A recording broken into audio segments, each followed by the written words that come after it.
was one way to get into a fancy school, and it was my brain. I got pulled aside and said, hey, you don't get your stuff together, you're out of here.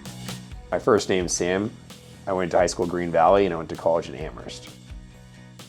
You know, I grew up in Vegas. I was in a single parent household. My dad's actually an immigrant from Syria. He started here in Vegas, I think as a cook. He was making like, I don't know, $6, $7 an hour or something like that, right? He worked his way up he's been in the same casino his whole career. And so when I was in 8th grade, I was, I guess, like part of the gifted and talented cohort or whatever it was. So I was part of certain classes, and I knew a lot of the kids older than me that were my mentors were going to see Mr. Coakley. And we went and looked it up, and the prices were just way too high. So we got a family friend to actually pay for a summer class. This is before I knew Mr. Coakley at all. It was a very cool class. Like he gets you to think about things that I don't know what the education system looks like now, right? But back then in Nevada, it wasn't that good. We were reading pieces that I think you'd read in college. You know, we were writing at a level that I think was a much higher level than what you were writing in high school, challenging yourself to think in a different way. I found that really good. I was very engaged in that class, and Coakley and I formed like a great bond.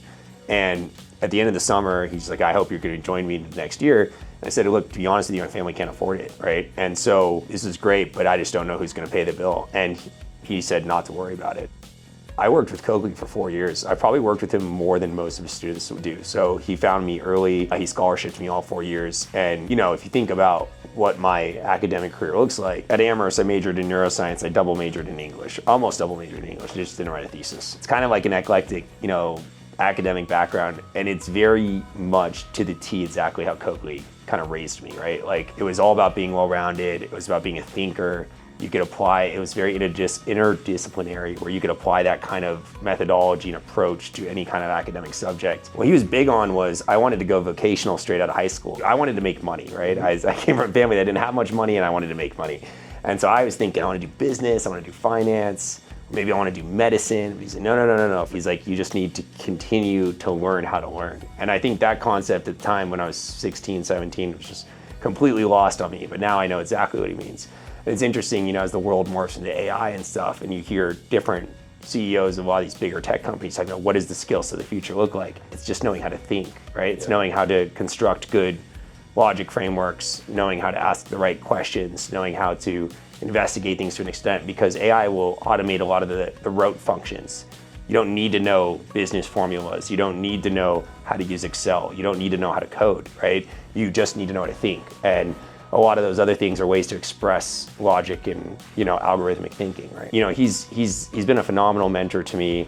What he and his foundation did for me was extraordinarily generous, and, you know, I'm here to, you know, pay that forward. So one of the things that Mr. C focused a lot on was writing and writing quality. Mr. C was really adamant that we learn how to become good writers, right? And I think writing was something that I started working on with him from about age, I guess, 12, 13, all the way through college. So even after I left his program here in Las Vegas. I went to a college, Amherst, that was focused on writing quality as well. And that's good prep. I mean, really, you don't get that kind of intensive focus on writing unless you kind of go to law school or you end up pursuing, you know, a master's or PhD. Expressing your thinking, I think just expressing yourself is one of the most important things out there. And if you look at my career, I've taken leadership positions very young. And I think there's a lot of people when I was rising through the ranks that were just as good at me at some of the core.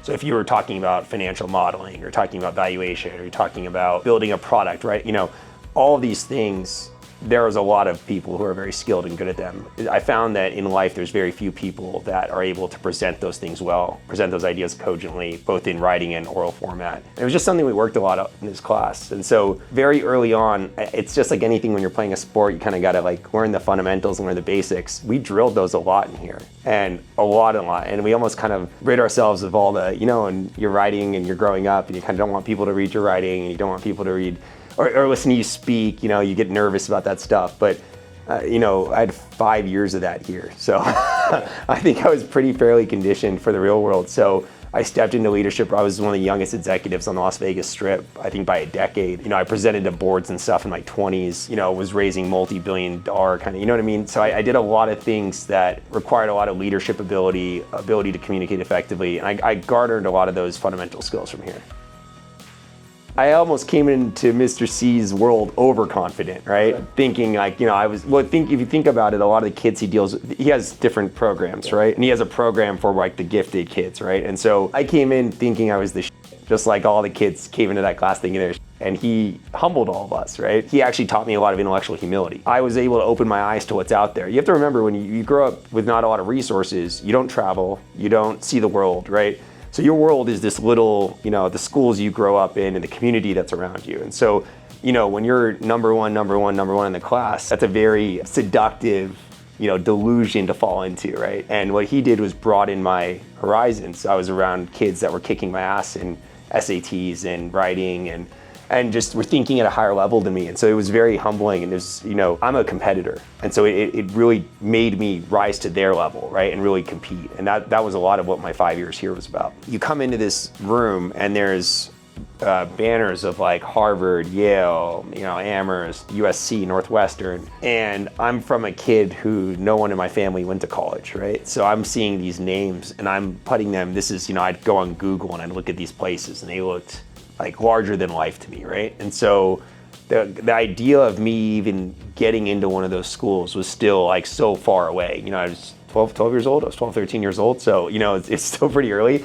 And I remember I think at that time, I don't know why I remember this, but I really wanted to go to Stanford for some reason. So I was looking up Stanford stuff and all of that. At that time, I just didn't know what it was gonna take to get there. He obviously did know what it took. And not just that, he had this unbelievable track record of success. So he had all these kids that I knew that went to Green Valley that were older than me that all trained and worked with him and ended up in amazing spots in life. And so I just wanted to be part of that ecosystem. A lot of times in life, just being part of the right community matters so much more than being the best member of that community. It's all about being on the winning team, right? And I knew he had a good team and a good formula for success. So when he told me he was going to scholarship me, and remember back then it was a less formal foundation, he was doing it out of his pocket, right? So what I used to do is I used to come and help him out with like handyman work, and so I would fix the lights or something like that, or help clean the office, or just do whatever I could. I'd work odd jobs for him and stuff to pay my way, right? Which is really just a small token, really, at that point. But it was a game changer for me, and I don't think when you're that young you can appreciate what a game changer it's going to be. When you're going from age 13 to age 18, there's a lot of distractions that get thrown at you in high school. Girls, stupid stuff, whatever. And, I wasn't immune to any of those distractions. And I think having Coakley around as a father figure was incredible for me, because there were a couple of times where I got pulled aside and said, hey, you don't get your stuff together, you're out of here, right? And that was the kick in the ass that I needed to get organized, to get back on track. And I knew at the end of the day that this was my ticket. Like my dad wasn't gonna pay my way into any school, right? There was not a legacy. I was not a phenomenal athlete. So it wasn't like, there was one way to get into a fancy school, and it was my brain. Apply, right? My advice to you in life is to never be afraid to take a shot. And here's an extension of that: never be afraid to ask for help. The most satisfaction a human being can get that's in any position of power or status or whatever is actually helping another person. And everyone gets to a point in life where they realize that. When you're coming from any kind of position of disadvantage, or you feel that you don't belong to a community or a club, like, just think about this. I grew up, I had a family friend pay for me to take a golf lesson, and walking into a golf club felt very intimidating, because I knew I associate golf as a game of wealth. I didn't have the money. It was just a very intimidating and uncomfortable place for me to be in, and I didn't feel welcomed, right?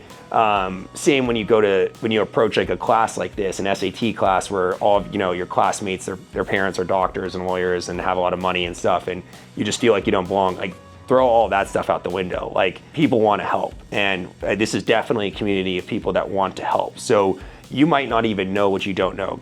Get in here, throw in an application, come ask us for help. Even if it doesn't work out, you being in the foundation, we're a resource that you can use for information of, how to go to college, how to make yourself an attractive college applicant, maybe just even navigating high school. But I think we're striving to be a resource that kids can use that might not be able to afford, or their parents might not be able to afford those kinds of resources.